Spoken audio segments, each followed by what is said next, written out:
적지 아니한 시간 동안 목회를 하고 강단에서 설교를 하고 그랬습니다. 그런데 지난주부터 이상한 경험을 하게 됐어요. 꽃꽂이를 이렇게 양쪽에 해오셔서 강단을 아름답게 장식을 해주셨는데 꽃이 이렇게 뒤에도 꽂혀 있는 꽃꽂이는 처음 봤어요. 그래서 이건 목사를 위한 위로고 또 서비스다 그렇게 생각하고 혼자 기분이 엄청 좋아요. 볼 때 보통 꽃꽂이 뒷면은 정말 썰렁하기 짝이 없고요. 앞에서만 예쁘게 보이라고 막 뒤에는 또 모양 내느냐고 막 이상하게 그렇게 억센 것들로 막 이렇게 붙잡아 매기도 하고 막 이렇게 봐가지고 무게를 이렇게 분산시키기도 하고 해서 흉해요. 그런데 나중에 한 번씩 와서 보시기 바랍니다. 앞에 꽂은 꽃보다 더 아름다운 꽃이 뒤에 꼽혀 있습니다. 감사합니다. 감사합니다. 우리 주님, 예수님은 굉장히 행복하신 분이셨어요. 오래 사셨기 때문에 행복한 게 아니고요. 왜냐하면 주님의 생애는 33년 짧은 생인 건 우리가 다 아시죠. 또 33년 짧지만 순풍에 돛단 듯이 살았기 때문에 행복하신 분도 아니었어요. 고난으로 얼룩진 그야말로 형극 가시밭 길이었다 하는 것도 우리가 다 잘 알고 있습니다. 그런데 이렇게 예수님을 행복한 분이셨다라고 얘기하는 데는 좀 과감함이 필요하죠. 왜 행복하다고 얘기할까요? 자신이 무엇을 위해서 살고 있으며 또 무엇을 위해 죽어야 하는지를 주님이 분명히 아셨기 때문에 행복하신 분이에요. 체포당하기 직전에도 이런 말씀을 하시고 기도하셨어요. 아버지께서 내게 하라고 주신 일을 내가 이루어서 아버지를 이 세상에서 영화롭게 하였습니다. 여러분, 체포당하는 체포의 순간이에요.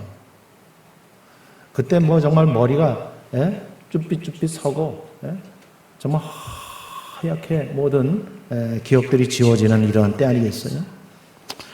그런데도 주님은 바로 당신이 해야 될 일을 하고 있었기 때문에 그 어떤 순간에도 행복했습니다. 삶의 하루하루가 사명을 이루는 과정이었고 마침내 사명을 성취하신 것을 선언하시는 거예요. 그래서 참 그분이 짧지만 참 행복하게 사셨다 이렇게 보는 거죠. 뭐 시를 많이 알지는 못하지만 동지사대를 졸업한 그 윤동주라고 하는 시인이 있어요. 그 시인이 여러 편의 시를 썼는데 십자가라고 하는 그런 시가 있는데요. 그 시에 여러분 지금 보시는 바와 같이 괴로웠던 사나이, 이게 전부는 아닙니다. 앞에 좀 잘라내고 뒤에 잘라내서 지금 이 부분만 보는데 괴로웠던 사나이, 행복했던 예수 그리스도. 괴로웠던 사나이, 행복했던 예수 그리스도. 굉장히 역설이죠. 전혀 다른 말이죠. 그런데 이것이 바로 그리스도의 삶의 아주 적절한 표현이었다. 그렇게 봅니다. 이 시에서 잘 표현을 해냈어요. 사랑하는 여러분, 오늘 우리가 주님을 따르는 그 길이 달콤하고 그리고 아주 정말 감당할 만하고 유쾌하고 이렇지만은 않습니다. 그러나 이러한 역설이 그리스도인에게도 그리스도에게처럼 그대로 표현되고 적용될 수 있기를 원합니다. 주님의 우리의 어깨에 메어준 짐이 어떤 면에서 괴로워요. 버거워요. 그러나 그 하중은요, 거룩한 하중이고 그 하중은 이 세상에 아무에게나 그냥 어깨를 빌려달라고 해서 얹을 수 있는 하중이 아니라 오늘 바로 우리들을 찾아서 하나님이 우리의 어깨를 빌어 이 하중을 감당토록 하신 것입니다. 그렇기 때문에 괴롭지만 행복했던 예수 그리스도처럼 우리도 예수 그리스도 닮은 그리스도인으로 이 우리의 신앙의 길을 이런 의식을 가지고 나아갈 수 있기를 주의 이름으로 축복합니다. 그래서 우리 나들목 교회에서는 여러분의 듣고 싶은 말을 하기 위해서 제가 타협하지 않는 그런 목사입니다. 그래서 하나님께서 당신의 백성을 철저하게, 철두철미하게 볼 것 같은 눈으로 감찰하시기 때문에 우리는 피차간에 그냥 그 가벼운 립싱크로 서로 위로를 주고받고 하는 이런 수준은 좀 우리가 올라서고 벗어날 수 있기를 바랍니다. 그래서 듣고 싶은 말을 듣고 들으러 온 시간이 아니라 들어야 할 말을 듣는 시간이다. 이것이 예배자의 자세가 될 수 있길 바랍니다. 그리고 내 심보는 못 고쳐요. 하나님이 내 스타일에 맞게 축복을 해주시든지 하늘문을 열어서 누르고 흔들어서 나를 채워주시든지 이렇게 하지 마시고 하나님에게 초점을 맞추어서 나를 바꾸는 작업이 계속되어질 수 있기를 바랍니다. 우리 연장자이신 우리 이장로님도 이 나이에 그러지 마시고 내 나이가 어때서 바꾸는 데는 나이가 없어요. 하나님께서 뜻이 있어 생명을 여기에 두신 거죠. 어제 죽은 사람이 오늘 사는 우리가 얼마나 부럽겠어요. 그런데 내 나이가 이제 나 너무 나이가 들었어 이렇게 뒤로 빼지 마시고 그들은 죽은 자요 우리는 산 자입니다. 그들은 기회가 없고 우리는 기회가 있습니다. 그러므로 듣게 하시는 하나님은 우리가 뭐 하기를 원하실까요? 바꾸기를 원하시는 것입니다. 누구 뜻대로? 주님 뜻대로 바꾸기를 원하십니다. 그래서 내 뜻대로 고집하다가 많이 말아먹었잖아요. 우리 얻어맞기도 하고 나중에 계산해 보니까 다 앞으로 남았는데 뒤로 미치고 이런 거 많이 해봤잖아요. 뭐 또 하실래요? 얼마나 더 하실 건데. 이제 그러지 말고 이제는 바꿉시다. 바꿔서 괴롭지만 행복했던 사나이 예수 그리스도를 닮은 그리스도인으로 오늘 이 세상에서 주눅들지 않고 이 세상에서 하나님 나라를 멋지게 살 수 있는 저와 여러분 우리 공동체가 될 수 있기를 주의 이름으로 축복합니다. 네. 오늘 9장을 읽었는데 그 8장 앞에 부분을 보면은요 요한복음 8장은 아주 유명한 사건이 있죠. 간음하다가 현장에서 잡힌 여인, 그 여인과 주님이 만났던 사건이 있어요. 그래서 결국은 모양으로 보니까 율법에 의해서 전부 다 이 현장에서 간음하다 잡힌 현행범인 이 여인을 죽이려고 유대인들은 율법에 의해서 전부 다 손에 돌 하나씩을 들고 쳐 죽이려고 현장에서 이제 직결 처분을 하려고 쭉 둘러 모아 서 있는데 예수님께서 너희 중에 죄 없는 자가 먼저 돌로 치라 라고 했을 때 저들의 마음에 가책을 받고 양심의 가책을 받고 하나 둘씩 흩어지면서 결국 여인과 예수님만 남았어요. 그러니 물러났던 저들이 기분이 좋았겠어요? 그럴 리가 없죠. 그래서 요한복음 마지막에 보면은 예수님께 물리적인 위협을 가하려고 합니다. 그래서 저희가 돌을 들어 치려하거늘 예수께서 숨어 성전에서 나가셨다 하는 말씀이 8장의 마지막에 기록이 되어 있어요. 피하는 길이었는데 그때 소경을 만난 거죠. 그게 9장입니다.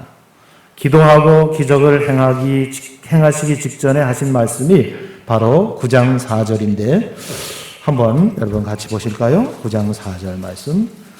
우리 모니터를 보시고 같이 한번 읽어봅시다. 시작. 때가 아직 낮음에 나를 보내신 이의 일을 우리가 하여야 하리라. 자, 간음하다 잡힌 여인에게 주님이 정죄하지 아니하고 그를 보내셨어요. 그리고 다시 유대인들에게 앙심을 품게 돼서 그 유대인들이 이제는 현장에서 간음하다 잡힌 여인이 아니라 그리 말하고 우리를 창피 준 예수님을 향해서 돌을 던지려고 할 때 예수님께서 이제 피해 가시면서 소경을 만나시고 기적을 행하시기 전에 하신 말씀입니다. 예? 때가 아직 낮음에 나를 보내신 이 일을 뭐라고 그랬어요? 우리가 하여야 하리라. 우리가 하여야 하리라. 주님의 생각 속에는 아이고 이 내가 괜히 불장난을 해가지고 이 불이 크게 났구나 이렇게 해서 내가 오지랖이 넓지 아유 앞으로는 그냥 눈 감고 다녀야겠다 이렇게 하신 것이 아니에요. 주님 생각에는 주님의 머리 주님의 마음을 주리하고 있었던 것은 하나님께 아버지께 부름을 받았다라고 하는 소명의식의 강렬함을 확인할 수가 있어요. 지금 돌팔매질을 당할 위기 가운데 근근히 벗어나서 이 소경을 만난 그 틈새의 제자들에게 이제 아직 어둠이 임하지 않았다. 아직 낮이다. 아직 시간이 있고 기회가 있다. 그러므로 나를 보내시는 일을 내가 하겠다 아니라 나와 함께 더불어 너와 그래서 우리가 하여야 하리라. 자기의 안전이 우선이 아니라 자기가 그 틈을 벗어나서 아유 큰일 날 뻔했다. 그리고 숨을 몰아쉬는 게 아니라 주님의 그 의식의 충만함은 보내신 아버지의 일을 내가 해야겠다. 그런데 나와 함께 있는 너희도 나와 더불어 이 일을 함께 하자라고 하는 초대예요. 오늘 이 말씀 속에서 몇 가지를 이렇게 정리해 볼 수 있어요. 먼저 우리는 보냄을 받은 존재다라고 하는 사실에 대해서 여러분 뒤물러서지 않길 바랍니다. 등 보이지 않기를 바랍니다. 그 사명 앞에서 그 사명을 받는 자가 될 수 있기를 바라요. 보냄을 받았다라고 하는 것은 보낸 자가 계시다라고 하는 것이고 보냄을 받은 이유가 존재한다라고 하는 것입니다. 그러므로 오늘 우리가 지금 여기에 있습니다. 물론 저기에 있을 수도 있지만 오늘 지금은 여기에 있어요. 그러니까 지나왔던 과거를 추억하지 마시고 앞으로 펼쳐질 미래에 꿈꾸지 마시고 지금 우리가 하나님을 만나는 시간은 지금입니다. 현재예요. 그리고 어디입니까? 여기입니다. 그러므로 지금 여기에서 우리가 더불어 함께 감당해야 될 하나님의 우리를 향한 계획은 무엇인가 하는 것에 대해서 눈을 뜰 수 있기를 바랍니다. 이게 매우 중요한 부분이라고 아니할 수가 없어요. 우리는 우연히 그냥 시간이 이렇게 흘러 가다 보니까 여기도 가고 저기도 살고 이도 만나고 저도 만나고 그렇게 하다 보니까 재수 좋은 일도 있고 재수 나쁜 일도 있고 이게 인생이지 인생 별거 있어 이런 식의 생각들을 자주 하게 돼요. 패배주의적인 사고방식이고 습관이에요. 아닙니다. 우리는 우연히 던져진 존재가 아니라 하나님의 목적과 뜻이 있어서 하나님이 빚으셔서 세상에 둘도 없는 나를 만드시고 그리고 내가 감당해야 될, 내가 꼭 감당해야 될 그러한 목적과 의미를 두시고 오늘 여기에까지 하나님 인도하신 줄로 믿습니다. 이거는 우리의 신앙이고요. 이건 하나님과 우리가 함께 협업하고 협력하는 일이에요. 우연이 아닙니다. 다시 말씀드리지만 우연이라고 하면요. 정말 우리 누구도 자기의 인생을 기꺼이 받아들이겠다, 용납하겠다 이럴 사람이 아무도 없어요. 우연이라고 하면 내가 이 모양 이 꼴로 있을 이유가 없어요. 그죠? 우연이라고 하면 그렇게 기분 나쁠 수가 없어요. 우연이라고 하면은 내 부모는 내 부모가 아니에요. 우연이라고 하면은 내 건강도 내 건강이 아니에요. 용인할 수 없어요. 우연이라고 하면 내 IQ 이거 싫어요. 나도 천재이고 싶어요. 그렇죠?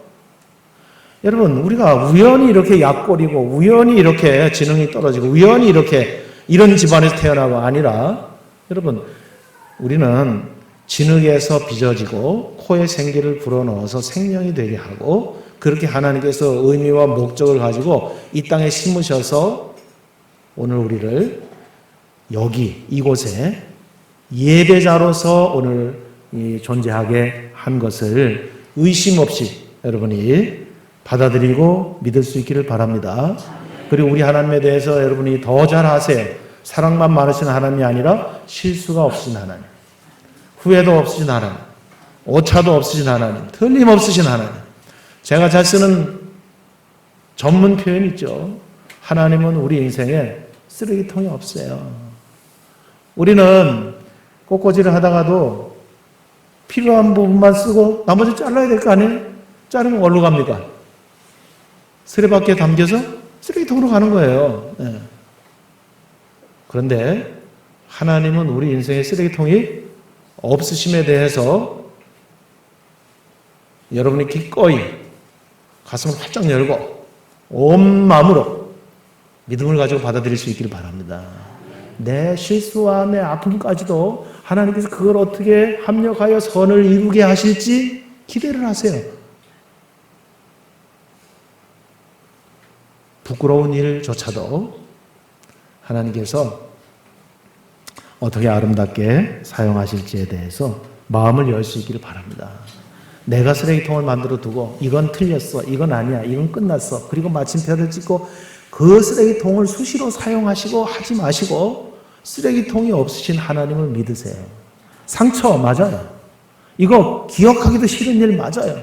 그런데 그 아픔과 그 상처와 그 실패를 통해서 그걸 다 합력해 선을 이루셔서 당신의 작품을 어떻게 만들어가는지 아직은 뭐예요? 작업 도중이에요. 만들어지지 않았어요. 그러므로 교만하지도 마시고 열등감 속에서 자기 자신 내던지지도 마시기를 바랍니다. 이 부분이 우리가 치료가 돼야 되는데 너무 좀 표현대로 하면 우리는 너무 결정론자예요. 이미 다 결정이 됐어. 지금 이 시간에도요. 그냥 흥분된 마음으로 목사님 그렇죠? 목사님 나한테 소망을 주셔서 감사합니다. 이런 표현도 있고 눈빛도 있고 마스크를 써서 잘 안 보이긴 하지만 요새 꼭 악어하고 설교하는 것 같아요. 악어. 물속에 딱 들어가가지고 눈만 이렇게 빡 먹드는 겁나. 빨리 언제 마스크를 벗어야 여러분의 표정을 좀 읽을 수 있을 텐데. 그런데 눈빛이 정말 여러분 따뜻한 마음을 가질 수 있길 바라요. 왜냐하면 목사님 그냥 너무 애쓰지 마세요. 내 주제는 내가 파악하고요. 내 꼴은 내가 알고 있어요. 그냥 뭐 그렇게 너무 애쓰지 말고 빨리빨리 진도나 나가세요. 그렇게 하지 마세요. 여러분, 아론의 쌍난 지팡이가 하나님의 임재를 상징하는 언약궤에 광야에서 먹었던 만나를 담은 항아리와 십계명 돌판과 함께 더불어 그 언약궤 박스 안에 들어있다라고 하는 사실이에요. 나무는 잘렸어요. 그리고 말렸어요. 껍질을 벗겼어요. 뿌리하고는 이제 이별됐어요. 이 나무는 그저 지팡이일 뿐이에요. 그런데 아론의 그 지팡이에서 싹이 났어요. 여러분 이 하나님 믿으십니까? 아론의 쌍난 지팡이, 그것은 뭐예요? 죽은 자에게 생명을 부여할 수 있다라고 하는 생명의 하나님을 상징하기 위해서 아론의 쌍난 지팡이를 그 하나님의 임재를 상징하는 언약궤에 넣어둔 것이에요. 그러므로 여러분의 나이로 하나님을 욕되이지 마시기 바랍니다.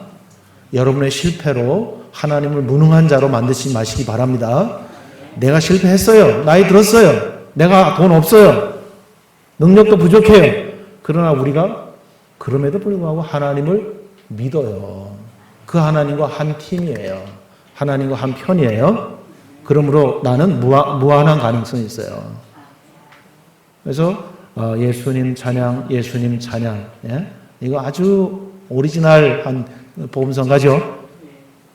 그 예수님 찬양의 두 번째 가사 뭡니까? 예수님 권세, 예수님 권세, 예수님 권세, 내 권세. 이 간단한 찬양에 예수님 권세가 내 권세가 되는 게 예수의 사람들, 하나님께 속한 사람들의 권세고 능력이에요. 능력의 힘이 큰 것이 우리에게 있지 않고 하나님께 있습니다. 오뚜기 아무리 비싼 거 사봐야 깨놓고 보면 오뚜기 밑바닥에 쇳덩어리 하나 붙어있는 것밖에 아무것도 비싼 거 사지 마세요. 큰 놈이나 작은 놈이나 여러분 호기심에 부셔보면 오뚜기 밑바닥에 뭐 있어요? 다 이만한 쇳덩어리 하나 달려있어요. 그것 때문에 벌떡벌떡 일어나는 거예요. 예? 작은 놈도 큰 놈도 비싼 것도 싼 것도 예수 때문에 예수의 DNA가 분명한 하나님의 사람들은 어떠한 환경과 실패와 어려움 가운데도 그분 때문에 일어나고 회복되고 벌떡벌떡 다시 제자리에 오게 될 줄로 믿습니다. 두려울 게 뭐 있어요? 무서울 게 뭐 있어요? 근데 이 시간에도 사탄은 역사하는 거예요. 속지 마라, 속지 마. 목사가 속이는 거야. 네 꼬라지를 네가 알아야지. 네가 그 반열에는 못 가. 이런 식으로 계속해서 송사의 불화살을 쏴대서 예배 중에도 낙심해요. 여러분 자기 의로는 안 됩니다. 하나님의 전신갑주, 구원의 투구를 쓰고 의의 형배를 붙이고 진리의 허리띠를 띠고 평안으로 예비한 신을 신고 성령의 검 하나님의 말씀을 들고 믿음의 방패로 커버하고 그렇게 하나님의 전신갑주를 입지 아니하면 여기 서 있는 목사도 잠시도 설교할 수가 없어요. 너 지금 그거 설교하려고 그래? 그거 얘기하려고 그래? 네 주제 파악을 해? 네 꼬라지를 알아? 이러고 목사님들 가만 놔두겠어요? 소환할 수 있는 모든 실패와 모든 기억들을 다 소환해가지고 저를 공격하죠. 초라하게 만들죠. 저를 갖다가 누추하게 만들죠. 저로 입 벌리지 못하게 만들죠. 제 힘으로 하는 거 아니잖아요. 그래서 누구든지 일하려거든 하나님께서 주시는 힘으로 하는 것과 같이 하라 이렇게 권면한 것이 바로 그것인 줄로 믿습니다. 그래서 여러분 주님의 이 사명을 우리가 이해하면은 그 사명은 바로 구원 사역인데 소경의 눈을 뜨게 하는 것은 구원 사역의 전형적인 모형이에요. 눈을 뜨는 것이 중요한 것이 아니라 이 사건을 통하여서 주님이 이 땅에 오신 궁극적인 목적이 무엇인지 보여주려고 한 거예요. 무슨 말이에요? 육체적인 소경만을 다루는 것이 아니라 영적인 흑암에 포로된 자들에게 보게 하려고 이 흑암을 걷어내려고 빛으로 오신 주님이신 줄로 믿습니다. 이거를 보여주려고 이 사건을 지금 보여주고 계시는 거예요. 여러분 놀랍게도 지금 우리가 있는 이 공간은 낮이기도 하지만 밤이 됐다고 하면요 어두워요. 그런데 스위치를 올리면 전기가 들어오고요. 이 불이 들어오고요. 환해집니다.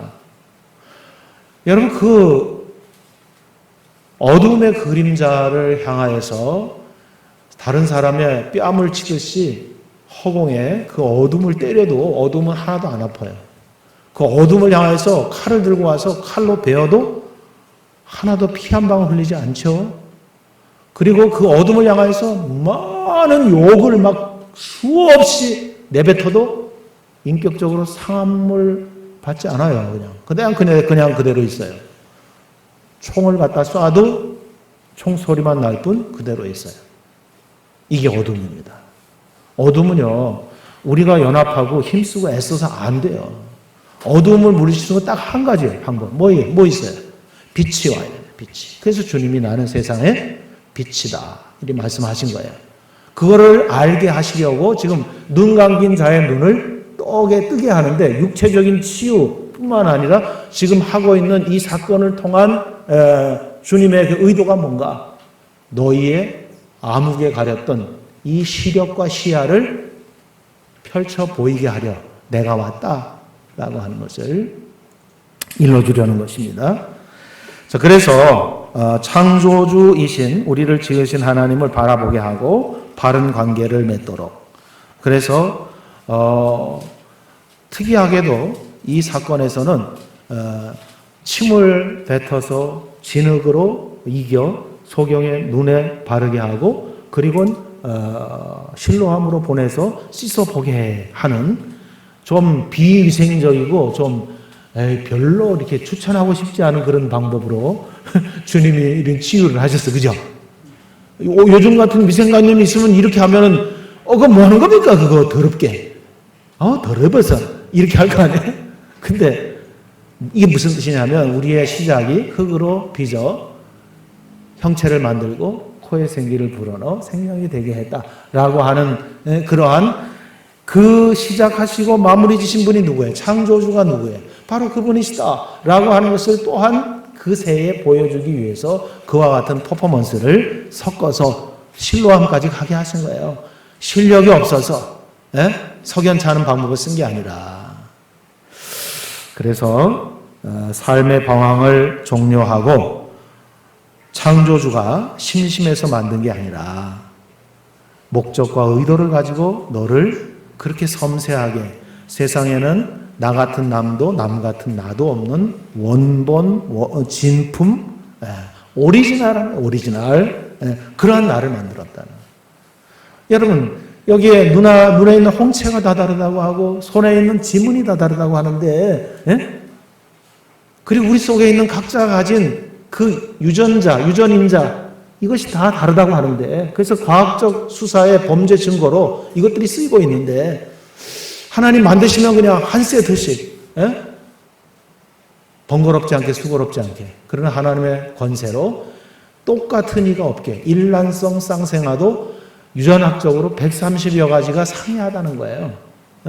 한 배에서 두 아이가 동성으로 나는 일란성 쌍생아도 생태적으로 다른 거야.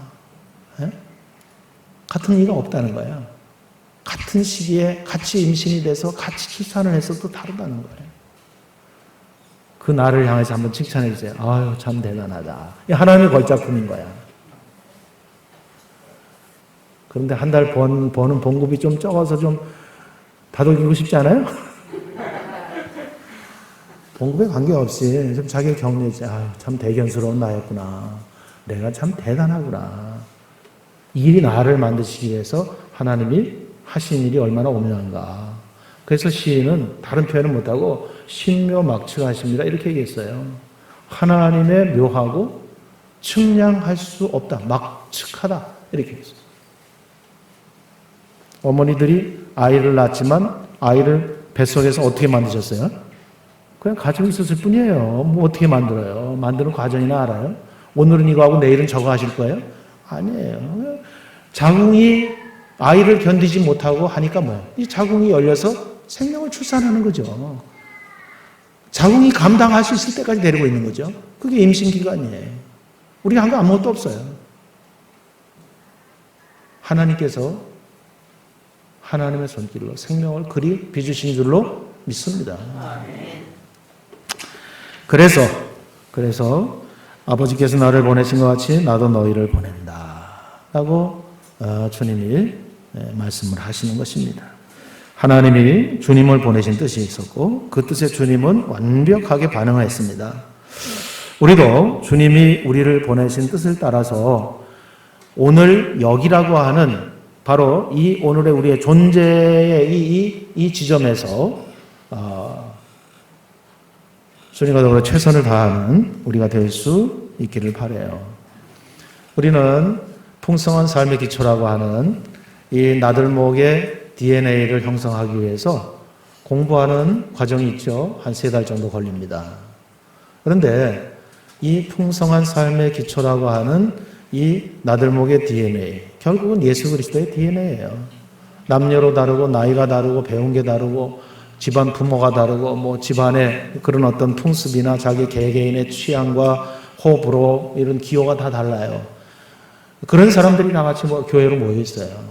그렇다라고 하면 여기는 정말 오합지졸이죠. 그런데 그렇게 달라도 같은 것이 있어요. 그게 뭐예요? 우리는 다른 것을 틀리다고 정죄하지 않아요.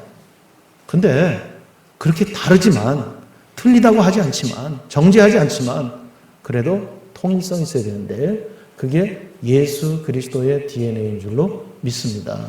목사에게 있는 예수 그리스도의 DNA가 똑같이 여러분에게 복제가 되어서 그 정도의 공감대와 공통점을 우리가 가지고 있지 않으면 우리가 어떻게 교회라고 할 수 있어요? 우리가 어떻게 그리스도를 머리로 한 몸이라고 할 수 있어요?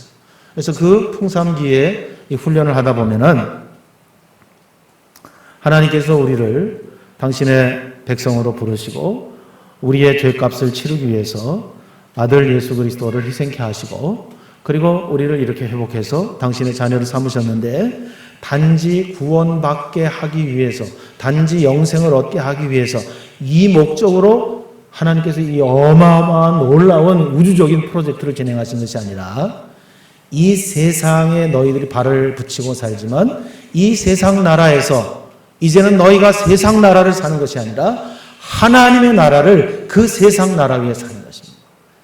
여러분, 우리의 수준은 세상의 사법의 판단을 받지 않으려고 사는 게 아니에요. 하나님의 우리를 향한 소명과 사명에 붙들려 사는 것이에요. 그러면 우리는 이 대한민국이 아무리 촘촘하게 사법체계로 그리고 법을 만들어서 우리를 정죄하려고 해도 정죄당할 사람이 아무도 없어요. 왜? 수준이 그 수준보다 훨씬 뛰어넘기 때문에.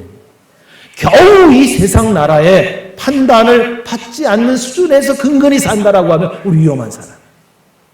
그러나 우리는 세상 나라보다 훨씬 더한 하나님의 기준으로 살아가기 때문에 세상이 항상 물음표를 가져요. 저 사람은 왜 저러지? 저 사람은 왜 저렇게 생각하지? 저 사람은 화낼 만도 한데 저기서 왜 웃지? 저 사람은 이것을 복수할 만한데 왜 용서하지? 의문이 생기는 거예요. 이 거룩한 아름다운 이 퀘션 마크가 있는 삶이 누구의 삶입니까? 우리들의 삶입니다.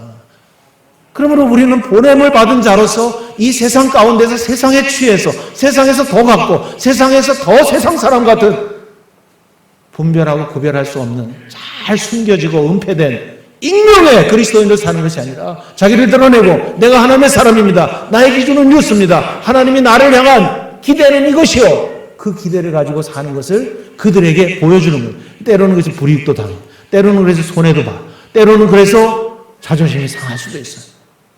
그러나 그럴지라도 너희가 지금 당하는 고난은 장차 받을 영광과 좋게 비교할 수 없다라고 주님이 약속하시고 말씀하셨기 때문에 그걸 기대하면서 기꺼이 이 희생과 어려움에 대해서 고개 돌리지 아니하고 감사한 마음으로 매일매일을 감당하며 살아가게 되는 줄로 믿습니다. 사랑하는 여러분, 오늘 우리는 보냄을 받은 자다. 주님께서도 우리가 더불어 함께 이제 이 일을 행해야 하겠다라고 말씀하시네. 여러분, 우리는 피할 곳이 없습니다. 안 하든지 하든지 이것밖에는 없는 것이죠.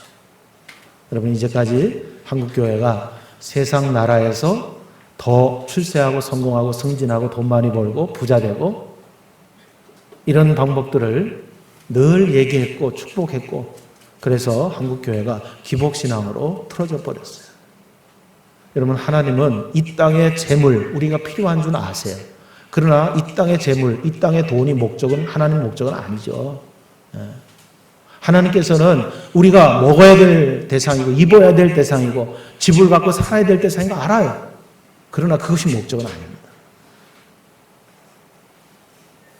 그러므로 주님께서 오늘 나를 어떻게 기대하시는가에 대해서 새롭게 눈뜰 수 있기를 바랍니다. 저는 참 이런 이야기를 할 때마다 이 들은 이야기를 꼭 생각을 해내요. 이 이야기만 여러분 들으시고 말씀 마치겠습니다만은 어떤 큰 교회에 열심히 있는 할머니 맨 앞에 나와서 늘 직분도 없이 그냥 그렇게 예배를 드리셨대요. 근데 아마 그 교회가 뭐 전도 대회가 있었던 거예요. 그래서 이제 전도를 목사님이 시간 강조하니까 장로님으로부터 모든 재직, 모든 성도들이 막 부담을 엄청 가진 거예요. 그랬는데 이 할머니조차도 맨 앞자리에서 목사님 침튀길 거리에 가까이 앉으신 할머니가 늘 부담을 가지셨다는군요. 그래서 나는 배운 것도 없고 아는 것도 없고 말주변도 없고 눈도 침침하고 허리도 휘었고 매력적인 것도 없고 어디 가서 누구에게 전도를 하려 하고 있는데 그래도 마음이 간절한지 하나님께서 지혜를 주신 거예요. 성령께서 감동하신 것이지요. 그래서 이 할머니가 교회에서 준 전도지를 가지고 공원에 나가서 시간 죽이고 있는 젊은 사람들 중에 그래도 좀 괜찮아 보이는 좀 네 가지가 있어 보이는 이런 친구들 옆에 가서 부탁을 한 거죠. 젊은이, 내가 다니는 교회에서 이런 걸 줬는데 난 글을 몰라. 너무 작기도 하고 한번 좀 읽어주겠냐고. 그래서 부탁을 하고 중요한 대목이라고 서당계 3년이면 뭐 풍어를 넣는다 그러니까 할머니들 뭐 교회 생활한 지가 얼마 오래됐어요. 중요한 대목이라고 생각되는 부분은 젊은이 거기 뭐라고 그랬어? 금방 잘 못 들었는데 조금 크게 한번 다시 이래가지고 붙들린 젊은이들이 그거를 읽다가 그 전도지를 읽다가 하나님의 성령께서 간섭하심으로 말미암아 그 공원에 시간 주기로 나왔다가 담배 한 대 물로 나왔다가 붙들려오고 끌려오고 이래가지고 그 해에 그 교회에 전도왕이 됐다는 거예요. 말씀드리는 이유는요. 할머니 맞아요. 말주변 없는 거 맞아요. 누가 쳐다도 안 보는 그냥 정말 이 외람되지만 그냥 그 겉모양이 매력적이지 않으니까 그냥 겉모양이 무기야. 이런 분이 어떻게 이런 결과를 빚어낼 수가 있어요? 여러분, 내가 보냄을 받은 자라고 하는 이 주님과 똑같은 의식이 우리 가운데 있지 아니하면은 이 땅에서 예수님 덕에 돈도 좀 벌고 좀 인정도 받고 인기도 좀 누리고 승진도 잘 되고 그래서 우리는 하나님의 은혜를 많이 받았다 이러고선 이제 마감할 거예요? 아니면 정말 나를 부르신 하나님의 뜻이 뭘까? 이 부분에 대해서 내 몫이 뭘까? 나에게 하나님 기대하시는 게 뭘까? 이 부분에 대해서 여러분 꼭 전도하고 다른 사람에게 적극적으로 이 진리를 설명하고 변증하지 못하더라도요. 제가 얼마 전에 몇 년 됐네 벌써 우리 교회에 이제 중고등부 학생들이 있었는데 제가 학생들한테 학생들은 이제 기억력이 좋으니까 성경에서 말하는 성경 구절 중에 600개도 아니고 그냥 팍 줄여가지고 60개의 성구를 암송하는 이런 프로그램을 진행하면서 상품을 뭘로 걸었냐면 이 60개의 성구를 충분히 암송하고 그리고 이 성구를 60개를 목사님 앞에서 교인들 앞에서 그 정한 시간이 있어요. 정한 시간 안에 아주 그냥 물을 오듯이 쫙 이렇게 암송할 수 있는 정도의 암송을 하면 그래서 테스트에 합격하면 무조건 통과한 사람들은 노트북을 하나씩 사주겠다 그랬어요. 노트북. 강단에서 한 약속이니까 뭐 빼도 박도 못하는 거지. 나 딱 했는데 반응이 아주 선풍적이었죠. 노트북 놀래봐요 좀 노트북 최신형 노트북. 얘들이 또 확인하고 진짜예요 거짓말 아니죠 진짜죠 하면서 내가 덜컥 겁이 났어요. 이런데 난 거들나겠다. 그래가지고 시작을 했는데 노트북은 한 대도 안 나왔어요. 지금도 할 수 있어요. 여러분 정말 주님을 사랑하는 마음으로 주님의 편지인 이 주의 말씀 가운데 목사님 내가 분별이 안 돼서 그런데 그 중에 핵심적인 말씀 한 60개 정도는 내가 목숨 걸고 외울 수 있겠습니다. 내가 아무개가 나한테 돈 10,000원 빌려가서 띄어먹은 거 내가 이거 다 기억하고 있는데 기억력이 없는 게 아니에요. 꼭 필요한 것만 기억하거든 우리는. 필요하다고 생각하고 기억한다고 하면은 하나님께서 은혜를 주시고 상급 주시기 전에 제가 필요한 가재도구 내가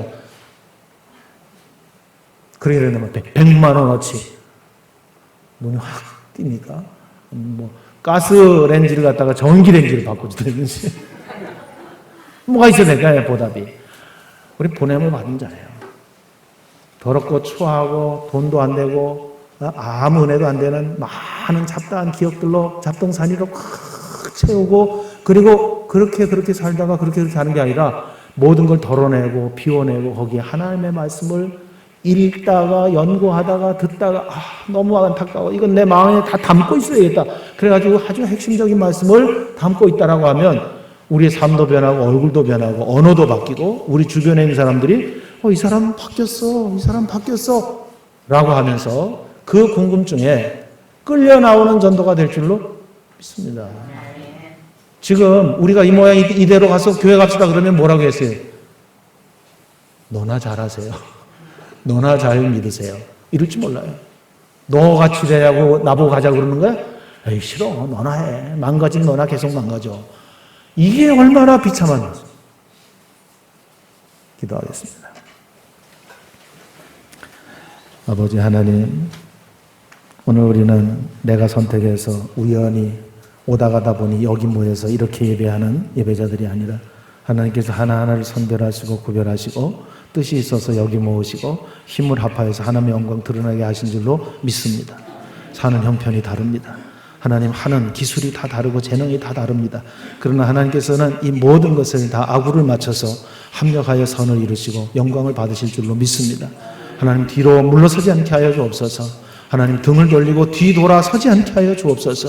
하나님 앞에 지혜를 구하고 하나님 내가 태부족하지만 내가 할 수 있는 일이 무엇이고 하나님이 내게 뭐를 기대하는지 그것에 대해서 기도할 수 있게 하여 주옵소서. 그것에 대해서 금식도 해볼 수 있게 하여 주옵소서. 그것에 대해서 하나님의 말씀을 처음부터 끝까지 읽기도 하고 중요한 구절들을 암송할 수도 있게 하여 주옵소서. 그리함으로 정말 어느덧 준비된 사람이 되어서 늘 이끌림만 당하고 있던 따르는 자였지만 내가 그들을 이끄는 리더십을 가진 리더가 되어서 어느 순간 이렇게 하나님의 사람으로 우뚝 선 교회의 기둥 같은 지도자가 되는 아름다운 모습을 모두가 보일 수 있도록 남녀노소 예배하는 예배자들 모든 종들을 축복하여 주옵소서.